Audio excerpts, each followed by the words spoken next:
The air inside the police station was thick and stifling. Iki's desperate cries seemed to vanish into the heavy silence, unheard and unanswered. Inspector Balagan didn't see her as a grieving woman. He only saw her as an obstacle to be dismissed. Beside her, 2 young daughters clung tightly to their mother's clothes, trembling with fear. Balagan stood tall in his spotless uniform, radiating authority. But beneath the clean exterior was a man who bent the law for personal profit. Everyone in the city knew his name. They called him the Lion. His face was always in the newspapers, his image flashing across television screens. To the public, he was a hero, a fearless fighter against crime. People admired him, treated him like a star. Yet none of them knew the truth. They didn't know the man who could turn ice cold when handed a suitcase filled with cash. Balagan's true allies were criminals. One of his closest was Alhaji Musa, a notorious drug lord. Musa had handed Balagan an enormous bribe. More money than most families could ever dream of. In return, Balagan ensured Musa walked free. But the police still needed a scapegoat. Someone had to take the blame. And Balagan chose a poor, powerless man, Amaka, a humble trader at the market. His officers shoved Amaka into a dark cell. His desperate shouts, "I am innocent," were drowned out by the clang of iron bars slamming shut. He collapsed to the ground in tears. "Please, sir," Iki pleaded through sobs. "He's innocent. We'll find the money for you. Just let him go." Balagan glanced at her, his face void of emotion. "Madam," he said coolly, "the law has already declared your husband guilty." Then he turned away. Alhaji Musa had already paid him in full. The innocent man rotted in a cell, while the true criminal walked free. Balagan's fame and wealth only grew. But for people like Iki, life was shattered. Yet Balagan hadn't become corrupt overnight. He wasn't born this way. It happened slowly, one bribe at a time. The first payoff was small. He had looked the other way for a petty thief. The money had felt dirty at first, but the new clothes it bought for his wife, Shade, and the extra food it put on the table for his young son, Femi, quickly silenced his guilt. Year after year, the bribes grew larger, the crimes more serious, until his conscience faded into nothing. In its place he worshipped a new god, money. Balagan lived by one rule. Every crime had a price. Drug lords, kidnappers, armed robbers, they all came to him. He became their shield, their guardian angel in uniform. The fortune he collected wasn't just for luxury. It was a fortress, built to protect his family from the cruel world he knew too well. With it, he bought his children the best schools, the finest clothes, and a life far removed from the hunger and crime he witnessed daily. Iki's heartbreaking pleas echoed through the station. But Balagan ignored them, just as he had ignored countless cries of innocence before. He retreated to his office, a cool polished sanctuary, and sat behind his massive desk. He opened the briefcase Musa had handed him. Stacks of cash lay neatly inside. A silent, gleaming promise. This wasn't just money. It was the final nail in Amaka's coffin. Balagan felt no remorse. He had done his job. That evening he returned home to warmth and laughter. Shade greeted him with a smile, and their 3 children, Femi, Tund and Amaka, were bent over their books, faces glowing with hope. "Daddy, you're the best," little Amaka shouted, racing into his arms. Balagan lifted her, holding her close as a surge of pride washed over him. His children were living proof of his success. They represented the reason behind every deal, every compromise, every dark decision. He was giving them the future he never had. The money from this latest bribe would pay for their flight tickets to Canada and their first year of studies. It was to him a perfect ending to a perfect transaction. "Soon," he told his son Femi with a proud grin, "you'll be leaving for a better place. A place where no one has to struggle." To the city, he was a monster. But to his family he was a savior. And for Balagan, that was all that mattered. While he basked in his family's love, Amaka languished in a cell. The air was foul, thick with despair. Each day was the same, meager scraps of food, cruel guards mocking his pleas of innocence. His heart ached for his little daughter, F, whose tear-filled eyes haunted him. He had committed no crime. Yet he was caged like an animal, betrayed by the very system he trusted. At home, Iki tried to stay strong for F, but her spirit was crushed. Neighbors who once greeted her warmly now turned away, convinced by the false reports of her husband's guilt. Their small market stall, once enough to feed them, now stood empty. With no money and too much shame to ask for help, she and her daughter often went hungry. The laughter that once filled their home had vanished, replaced by silence and the gnawing fear of survival. Meanwhile, Balagan lived in another world, a world of comfort and luxury. Shade, gentle and devoted, believed wholeheartedly in her husband's hero image. She had no idea the fortune came from blood money. She busied herself with the children's schoolwork, dreaming of their bright futures abroad. Femi, Tund, and Amaka were brilliant students, their eyes full of ambition. They had no clue that their dreams were built on broken lives. One evening, Balagan watched his children laugh as they packed for their journey. They spoke excitedly of universities, new friends, and a better tomorrow. Pride swelled in his chest. This was the reward for all his risks, all his secret deals. He saw them as the evidence of his greatness. A good father, no matter what sins lay outside his home. For a fleeting moment, the image of F's frightened eyes flashed in his mind. He shoved it away. It was, he told himself, a small price to pay for his children's safety. He had chosen his side and he had no regrets. His children would grow up in a world far removed from the suffering he witnessed daily. A world he had bought for them with corruption. But Balagan's web stretched deeper than drug lords. He was also in league with one of the city's deadliest robbery gangs. Their leader was a ruthless man known as Viper, and his crew, the night crawlers, were feared across the city. They struck with speed and brutality, ghosts of the night. And Balagan was the man who made sure they never got caught. In exchange for a hefty cut of their loot, he fed them crucial intelligence. What houses to rob, which routes to take, when to strike. He was a police officer who helped criminals prey on the innocent. Then one night the city shook. Sirens wailed through the streets. A major bank heist had just taken place. Reporters swarmed the scene. Panic spread like wildfire. Balug arrived at the scene with a stern face and a determined air. Speaking to the press, he vowed that the criminals would be caught. The citizens trusted his words, convinced he was the one man capable of restoring justice. What they didn't know was that only a few hours before the heist, he had met privately with Viper. During that meeting, Balug had handed over the bank's security layout and told him exactly when to strike, just so the public would believe he was doing his duty. To keep suspicion off himself, Balug needed a scapegoat. His men picked up a poor security guard who had nothing to do with the crime. The man's name was Jid, a simple worker who had been at home with his wife the night of the robbery. But Balug's men planted stolen cash inside Jid's house and accused him of being part of the gang. Reporters captured the heartbreaking scene of Jid being dragged away in handcuffs. Headlines praised the brilliant work of the inspector. Meanwhile, as Jid rotted in a cell, Viper and his crew partied. They were safe, wealthy, and untouchable. They handed Balug his share, bags stuffed with money. Viper grinned and said, "You're a genius, Inspector. The city worships you as their savior. Let them." Balug didn't care about the words. His eyes were fixed on the cash. In his mind, it was for his children's future. Their tickets, their rent, their safety. Everything was falling into place. Balug's reputation soared. He was praised as a brilliant strategist, a generous officer. Shopkeepers hung his portrait in their stalls.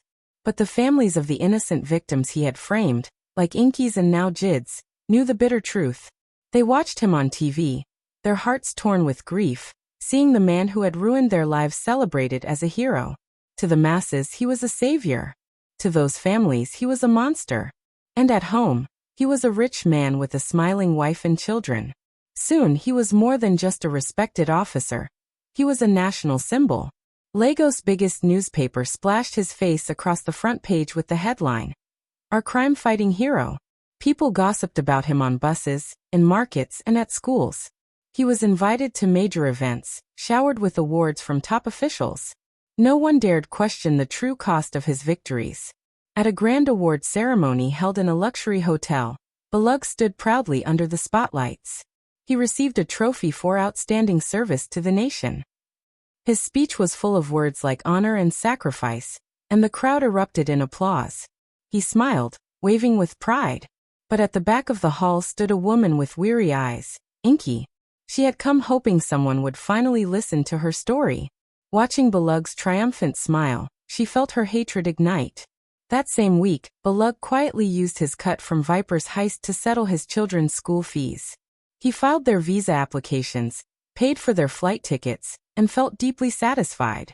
Soon, Faye and Amaka would begin new lives in Canada, far away from the dangers of Lagos. They would receive the education and opportunities he himself never had.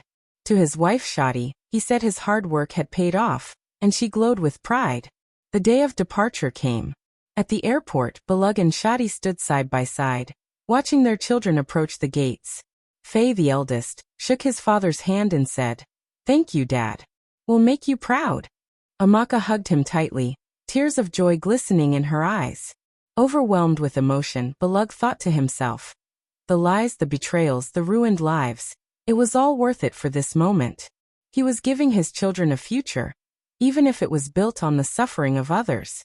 Driving away from the airport, his eyes caught a massive billboard with his portrait. The words read, "Inspector Balug, a true Nigerian hero."